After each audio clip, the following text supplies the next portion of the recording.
नमस्कार, राधे राधे। आदरणीय संत जन भक्तों, कार्तिक मास की प्रातः काल की प्यार भरी राधे राधे। विक्रमी संवत 2081 ईश्वरी सन 2024, पावन महीना, पावन दिन और पावन कथाओं का ये दौर चल रहा है। आप सभी को मैं कोटि कोटि प्रणाम करता हूँ, सभी साधु जनों को, सभी गुरुजनों को और सभी संगत को। नियम, कर्तव्य और समय का सदुपयोग करके कार्तिक की कथाओं में सम्मिलित होते हैं, कार्तिक की कथाएं सुनते हैं। बड़े ही सौभाग्यशाली लोग होते हैं जो कार्तिक में भाग लेते हैं। आगामी दीपावली आ रही है। दीपावली में थोड़ा सा भेद हो रहा है। कहते हैं अमावस्या तिथि पर ही प्रभु श्री राम का आगमन हुआ था। उसी अंधेरी रात को, अमावस्या की रात को दीप की माला बना करके पूरी अयोध्या को सजाया गया था। और दीप वाली यानी दीपों वाली अयोध्या, इसलिए इसको दीपावली का पर्व कहा जाता है, क्योंकि प्रभु श्री राम का आगमन हुआ था। इस बार समय का थोड़ा सा भेद हो रहा है, लेकिन अमावस्या 31 को ही है। इसलिए दीपावली के पर्व पर असमंजस ना करें। और आज हमने आपको बताया था कि दिन शनिवार है, भद्रा चल रही है, एकादशी का पर्व भी आ रहा है, व्रत। तो इसमें भी थोड़ा सा, क्योंकि द्वादशी तिथि की वृद्धि हुई है, वृद्धि में कुछ लोग हमें कहते हैं कि पंडितों ने ऐसा कर रखा है, ऐसा ऐसा बता दे। ऐसा कुछ नहीं है, वो भी पंचांग के माध्यम से आपको बताते हैं, अपनी तरफ से कोई कुछ नहीं बताता। जिस प्रकार से आपके हाथों के नाखून बढ़ जाते हैं और उसको कम कर देते हैं, इसी प्रकार से समय पल के हिसाब से, सेकंडों के हिसाब से, मिनट के हिसाब से बढ़ता घटता है। जिस प्रकार से सूर्य वैसे ही होता है, लेकिन समय दिनचर्या में बदल जाता है। कभी दिन बड़े हो जाते हैं, कभी दिन छोटे होते हैं, ऐसे ही मान लीजिए। ये आपको एक उदाहरण देकर के बता रहा हूं। तो इसमें संदेह नहीं करना चाहिए और खुश होना चाहिए कि यदि हम प्रभु का नाम 2 दिन भी ले लेंगे, पर्व 2 दिन मना लेंगे, तो बड़ी खुशी की बात है। तो चलिए आगे चलते हैं अपनी कथाओं पर और प्रणाम करते हैं उन सभी कथाकारों को जिन्होंने ये बीड़ा उठा रखा है कि सबको धार्मिक तौर पर ज्ञानवान बनाना है, उनको ज्ञान देना है और अपने अपने कुल परंपराओं के निमित्त अपने परिवार को, अपने समाज को आगे बढ़ाते हुए देश को भी आगे बढ़ाना है और देश को भी विश्व गुरु बनाना है।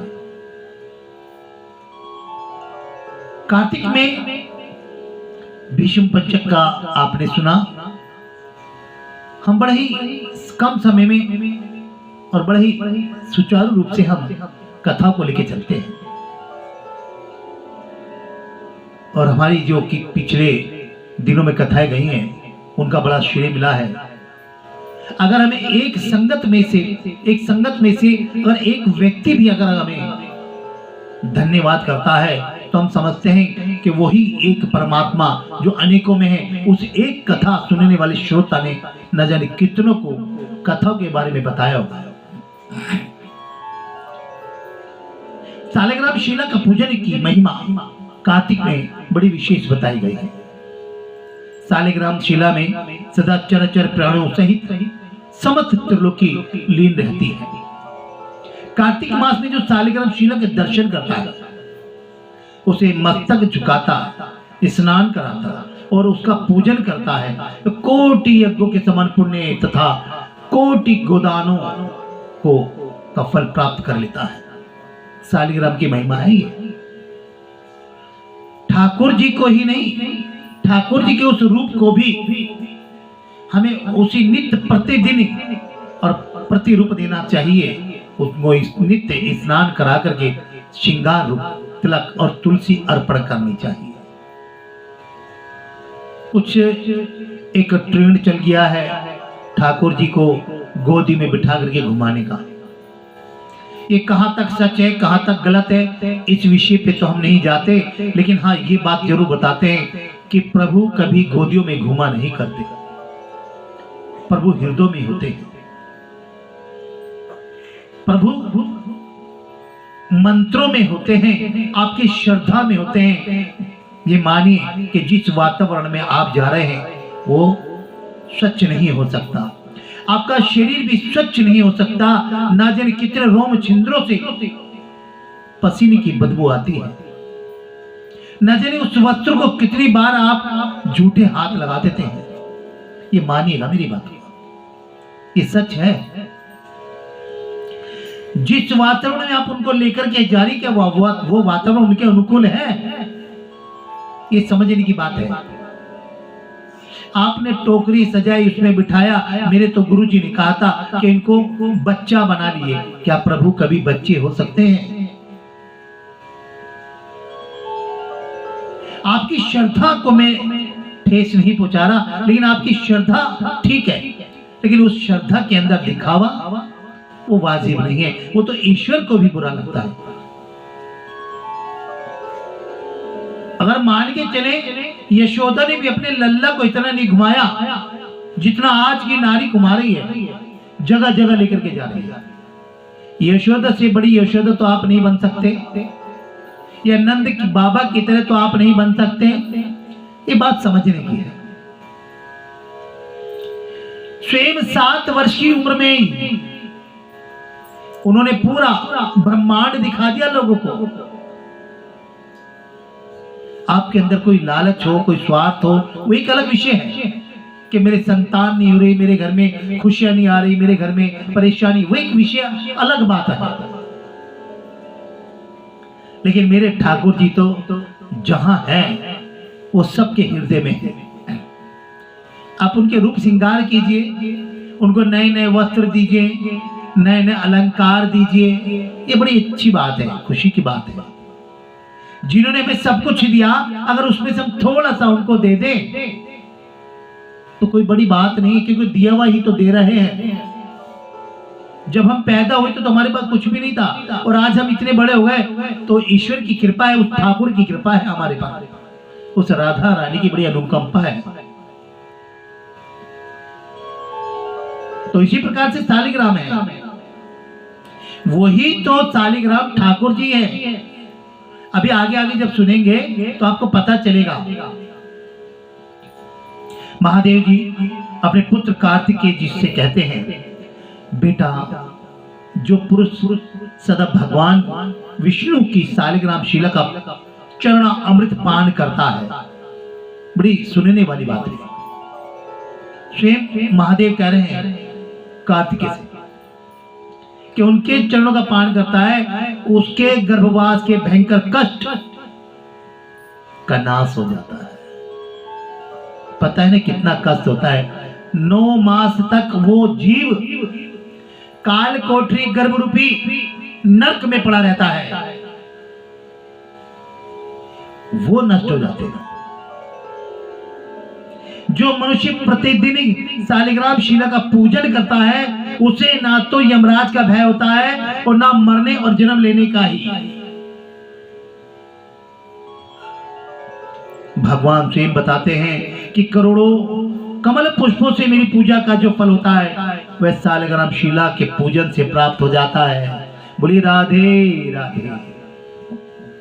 वैसे तो हम किसी को कुछ देने लायक है ही नहीं, जो कुछ दिया प्रभु ने दिया, संगत ने दिया। संगत का साथ ही सबसे बड़ा साथ माना जाता है और उसी को सत्संग कहते हैं। संगत के साथ को ही सत्संग। सत्संग कोई कीर्तन मंडली नहीं है, सत्संग कोई गाना बजाने का साधन नहीं है। सत्संग, एक दूसरे का संग लेकर के प्रभु का प्रचार प्रसार करना और एक दूसरे के मतों को आदान प्रदान करना प्रभु के निमित्त है। और प्रभु से प्रार्थना करें हमेशा, जब भी कोई व्रत पूजन करे तो उसमें कुछ ना माने।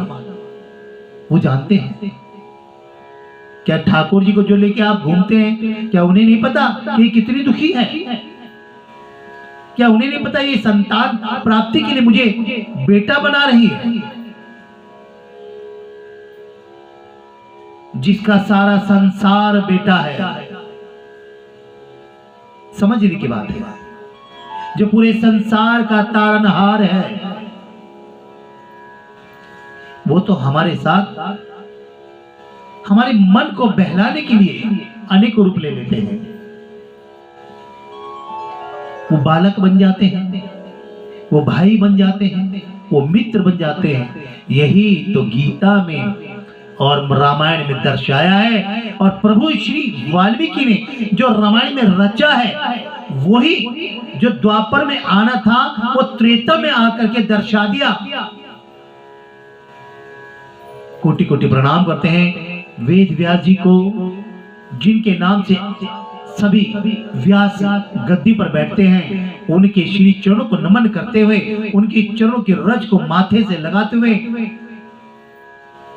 हम उन्हें याद करते हुए उस प्रभु से प्रार्थना करते हैं कि साध संगत को इनकी कलम की लेखनी की सूझबूझ दे। और इस प्रकार से भगवान महादेव ने कार्तिक को कहा। भगवान स्वयं बताते हैं कि करोड़ों कमल पुष्पों से मेरी पूजा का फल जो मिलता है, वे सालिग्राम की पूजा करने से एक बार में भी मिल जाता है। लोगों ने मृत्युलोक में आकर कार्तिक मास में भी सालिग्राम पूजन नहीं किया था, नहीं किया।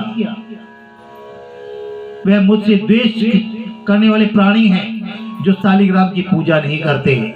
महादेव स्वयं कह रहे हैं। कार्तिक में बड़ी महादेव, पार्वती और भगवान विष्णु की जो लीला जलंधर के और वृंदा के साथ कहानियां आती हैं, वो कथा आती है, वो इसी मारे बताई जाती हैं कि आने वाले समय में मानव ऐसा ना करे। तभी तो आज वृंदा तुलसी बनकर घर घर की रक्षा, घर घर की पूजा में सम्मिलित है। और ठाकुर जी को हर चीज में तुलसी दल, तुलसी पत्र, तुलसी की मृतिका, उनकी जड़ बड़ी प्रिय है, क्योंकि स्वयं सालिग्राम तुलसी की जड़ में विराजमान है। बोली राधे राधे, राधे राधे। हरे कृष्ण मुरारी श्री बांके बिहारी लाल की जय। वही मेरे सालिग्राम शिला के रूप में हर घर में विराजमान है।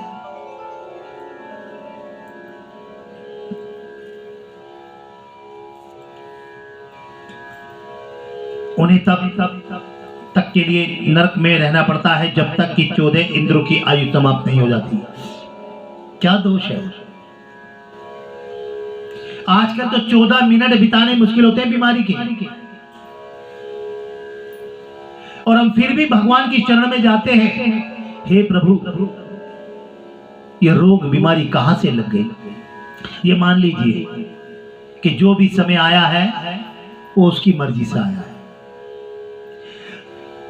कहते हैं कि अन्य सभी शुभ कर्मों के फल का तो माप है, परंतु कार्तिक मास में सालिग्राम पूजन का जो अपना अभिषेक करता है, उसने मानो संपूर्ण तीर्थों का स्नान कर लिया, और कहीं पर भी वो माप नहीं मिलता, मात्र सालिग्राम। विशेषता कार्तिक मास में सालिग्राम शिला के सम्मुख स्वास्तिक का चिन्ह बनाकर मनुष्य अपनी 7 पीढ़ों का पवित्र कर लेता है। जो नारी प्रतिदिन सालिग्राम शिला रूप भगवान विष्णु को नमस्कार कर गृहस्थी के कार्य आरंभ करती हैं, वे 7 जन्मों तक विधवा नहीं होती, ऐसा माना गया है, शास्त्रों में बताया गया है।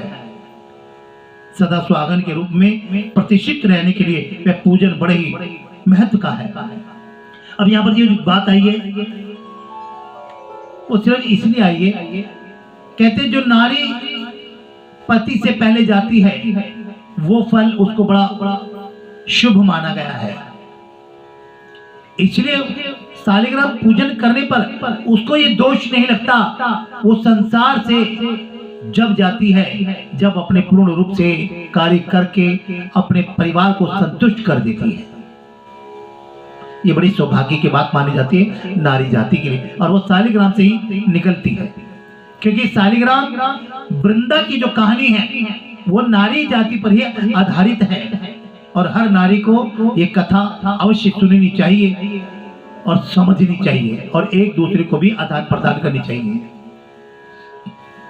बोलो सदगुरुदेव भगवान की जय, हरिहर महाराज की जय, सदगुरुदेव भगवान की जय, राधा रानी की जय, जुगल जोड़ी सरकार की जय।